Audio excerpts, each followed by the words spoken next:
అమిత్ షా గారు గుజరాత్ ఉన్నప్పటి నుంచి ఫాలో చేస్తా. అమిత్ షా గారు ఉత్తరప్రదేశ్లో ఆయన కూడా ఇన్ఛార్జ్గా ఉండే 70 స్థానాలు దాటిచ్చిండు ఆయన. మళ్ళీ దేశంకి మన అధ్యక్షుడు ఉండే ఆయన 273 ఉన్నది 303 చేసిండు ఆయన. ఇలా హోమ్ మినిస్టర్ ఉన్నాడు. 370 తీసేసిన దాంట్లో ఆయన హోమ్ మినిస్టరు, ట్రిపుల్ తలాక్ తీసేసిన దాంట్లో ఆయన హోమ్ మినిస్టరు, సిఏఏ తెచ్చిండు.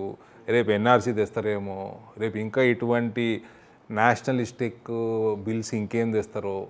సో ఆయన దేశవ్యాప్తంగా ఆయన చేస్తున్న కార్యాచరణ ఇంపాక్ట్ దేశం మొత్తం ఉంది.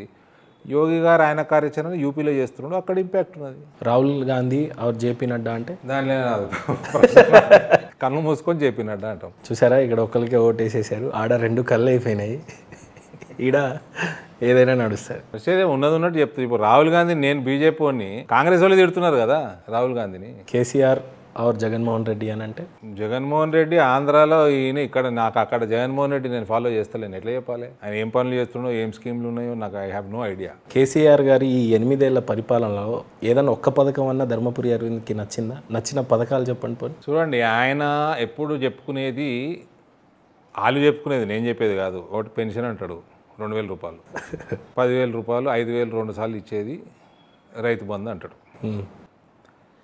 రైతు బంధు ఇస్తూ నువ్వు పంటలకు బోనస్ ఇచ్చి, నువ్వు ఎంఐఎస్ పథకాలు పెట్టి, నువ్వు పంటలకి డిమాండ్ పెరిగేటట్టు నువ్వు ఎథనాల్ ఫ్యాక్టరీలు పెట్టి, ఫుడ్ ప్రాసెసింగ్ ఇండస్ట్రీలు పెట్టి, ఇటువంటివి చేసి ఉంటే నీకు దానికి ఏమన్నా సార్థికత అంటారా, ఆ 10,000కి అని ఉంటుండే.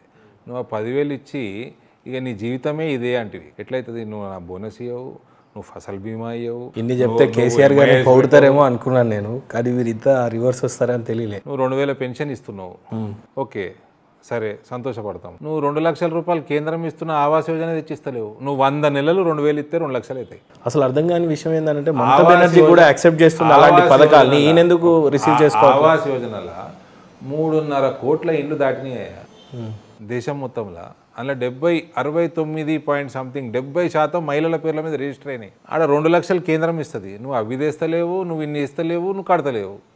ఏమనంటే 2,000 రూపాయలు పెన్షన్ ఇస్తా, కుండలు పెట్టి బిందెలు ఎత్తకపోయినట్టు ఉంది కథ ఇది. సో నువ్వు రైతుకు 10,000 ఇస్తావు, నువ్వు వాగ్దానం చేసిన రుణమాఫీ ఇవ్వవు, నువ్వు ఫసల్ బీమా ఇవ్వవు, ఎంఐఎస్ ఇవ్వవు, ఇది ఏమంటారు ఒక ఇథనాల్ పెట్టవు, నువ్వు బ్రోకెన్ రైస్ కి నువ్వు వరే ఏమని చెప్పినావు. చాలు సార్, కేసీఆర్ ఫీల్ అవుతాడేమో ఇంకా ఇన్ని చెప్తే. అంటే ఆయన చేసిన పథకాల్లో ఒక్కటన్నా నచ్చితే చాలు అని అడిగి. ఆరోగ్యశ్రీ పెట్టవు, నువ్వు ఆయుష్మాన్ భారత్ దేవు, నువ్వు డాక్టర్లను తీసుకురావు, నువ్వు నర్సింగ్ స్టాఫ్ పెంచవు, నువ్వు ఎడ్యుకేషన్లో స్కూల్ డెవలప్ చేయవు, నువ్వు ప్రైవేట్ స్కూల్లో చదువుకుంటామంటే నువ్వు స్కాలర్షిప్లు ఇవ్వవు, నువ్వు ఉన్న యూనివర్సిటీలని నాశనం చేస్తావు. ఆయన చేసినట్టు బీఆర్ఏలు రోడ్డు మీదనే ఉన్నారు, లెక్చరర్లు రోడ్డు మీదనే ఉన్నారు, గవర్నమెంట్ స్టాఫ్ మొన్న అది ఏంది 317 జియో 317 కదా, వాళ్ళందరూ రోడ్డు మీదనే ఉన్నారు, ఆత్మహత్యలు చేసుకుంటున్నారు. నువ్వు ఏ డిపార్ట్మెంట్ మంచిగా ఉంది? ధరణి పెడితేవి, ఎంటైర్ రెవెన్యూ రూరల్ డెవలప్మెంట్ నాశనం చేస్తేవి. ఏమన్నట్టు అన్ని రోగాలకి ఏంటది ఏమంటారు కదా, సర్వరోగ నివారిణి సంజీవిని అన్నట్టు అన్ని రోగాలకి నీ 2,000 పెన్షన్ అయిపోయాయి, నీకు రైతు బంధు అయిపోయాయి. ఇంతేనా ఇక అన్నిటికీ ఇదేనా ఆన్సరు?